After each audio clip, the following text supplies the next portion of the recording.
ভেঙে গেছে ব্রিজের রেলিং, বিধ্বস্ত দুদিকের সড়কও। আবার কোথাও কোথাও ভেঙে গেছে ব্রিজের পাটাতনের ঢালাই।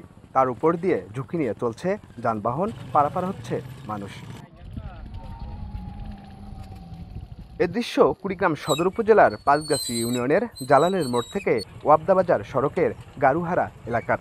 ২০ বছর আগে নির্মিত ১০০ ফুট দৈর্ঘ্যের ব্রিজটি কয়েক বছর ধরে জীর্ণ অবস্থায় থাকলেও কোনো পদক্ষেপ নেই সংশ্লিষ্ট দপ্তরের।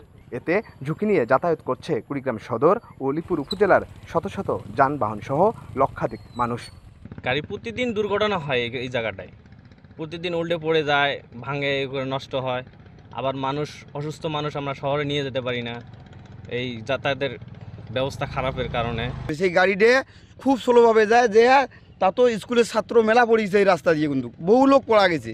প্রত্যেকবারই যেটা দেখে থাকি যে বন্যার পরে কোনো কাজ হয় না, যাতায়াত। এখন আমরা সাধারণ মানুষও স্বাভাবিকভাবে যে মোটর সাইকেল বা যে স্বাভাবিক যানগুলো রয়েছে, এটা চলাচলের অনেক কষ্ট। সার আনতে পারি না, তাই না, যে রডও আছে, রডও চলে না। আমাদের খুব যাতায়াতের জন্য খুব এই অবস্থা, আমরা কিছুই আনতে পারি না। আমরা যে ধান হাট নিয়ে যাবো তাও নিয়ে যেতে পারি। জেলা শহরের সাথে যোগাযোগের একমাত্র সড়কটি ব্যবহার করে সদরের যাত্রাপুর, পাঁচগাছি, উলিপুরের বেগমগঞ্জ ও সাহেবের আলগা ইউনিয়নের মানুষ। কৃষকরা তাদের উৎপাদিত ফসল ও অন্যান্য পণ্য আনা নেয়া করে। তাই জনদুর্ভোগ লাঘবে দ্রুত সড়ক সংস্কার ও ব্রিজ নির্মাণের দাবি জানান জনপ্রতিনিধি। এইখানে কৃষি খামারের সার, তেল, বীজ, ট্রেনিং নিয়ে অনেক সমস্যা। ১০০ টাকার ভাড়া ৩০০ টাকাতে নিতে হয়। সরকার বাহাদুরের প্রতি আমার একটু আবেদন বা অনুরোধ, দ্রুত গতিতে আমার এই রাস্তাটি আর এই ব্রিজটি যেন সংস্কার করে দেওয়া হয়। তাতে এই এলাকার কৃষি খামার, ছাত্রছাত্রীর লেখাপড়া, গর্ভবতী মায়েদের হাসপাতাল যোগাযোগ করা, সব কিছু মিলে আমাদের সুবিধা হবে। সড়কটির গুরুত্ব বিবেচনায় নতুন ব্রিজ সহ সড়ক পাকা করার কথা জানান উপজেলা প্রকৌশলী।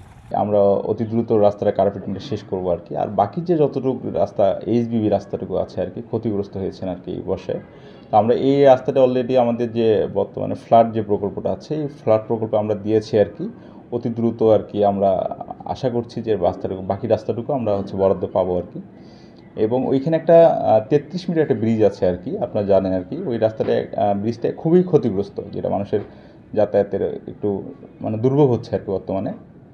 আমাদের ওই ব্রিজটা অলরেডি ফ্লাড প্রকল্প থেকেই, ফ্লাড 2022 প্রকল্প থেকেই আমাদের টেন্ডার হয়েছে আর কি। এটা 60 মিটার, আমরা বর্তমানে 60 মিটার একটা ব্রিজের টেন্ডার হয়েছে আর কি। আশা করছি যে আমাদের বর্তমান যে পরিস্থিতি, এই পরিস্থিতি যদি পুনরায় বন্যা না হয় আর কি, পানিটা একবারে নেমে গেলে আমাদের যে ব্রিজের কাজটা অলরেডি ঠিকাদার চূড়ান্ত হয়েছে কন্ট্রাক্টের পর্যায়ে। তা আমরা আশা করছি যে এই ঠিকাদার এই অর্থ বছরে, এই অর্থ বছর প্লাস এই সামনের বর্ষার আগে কাজটি সম্পন্ন করবে আর কি। বিগত কয়েক বছরের বন্যা সহ এবারের দুদফা বন্যায় ক্ষতিগ্রস্ত হয় ১০০ ফুট ব্রিজ সহ ৪ কিলোমিটার সড়ক। জুয়েল রানা, দেশ টিভি, কুড়িগ্রাম।